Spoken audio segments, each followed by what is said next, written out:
भारताचं परमवीर चक्र जो सैन्याचा सर्वोच्च किताब आहे, तर त्याचं डिझाईन एका महाराष्ट्रीय सुनेने केलेले आहे, हे आपल्याला माहीत आहे का?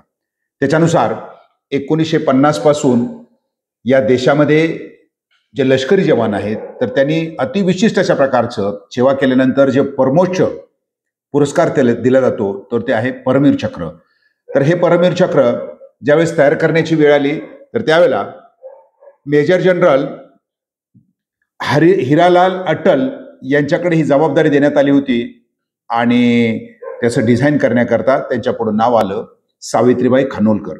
मूळचे सिंधुदुर्ग परिसरातले असणारे विक्रम खानोलकर जे सैन्यामध्ये शीख रेजिमेंटमध्ये कॅप्टन आहेत, तर मूळच्या स्वित्झर्लंड या ठिकाणी असणाऱ्या त्यांचं नाव आहे युवन मॅडी डी मॉरस यांच्याशी 1932 साली त्यांचा विवाह झाला. त्या महाराष्ट्रामध्ये ज्यावेळेस आल्या, पूर्णपणे इथल्या होऊन गेल्या. त्यांनी मराठी, हिंदी, संस्कृत, वेद सर्व काही कला, आर्ट आणि आर्किटेक्चर, चित्रकला याच्यामध्ये त्या पारंगत होत्या. तर अटल साहेबांनी त्यांच्याकडे ही जबाबदारी दिली. तर त्यामुळं हे जे आज आपल्याला परमवीर चक्र दिसतंय, तर त्याचं पूर्ण डिझाईन या असणाऱ्या सावित्रीबाईंनी केल्या. त्या मूळच्या स्वित्झर्लंडच्या रहिवासी होत्या, मात्र पूर्णपणे या असणाऱ्या महाराष्ट्रवासी झाल्या होत्या. तर त्यांचं नाव होतं सावित्रीबाई खानोलकर. धन्यवाद.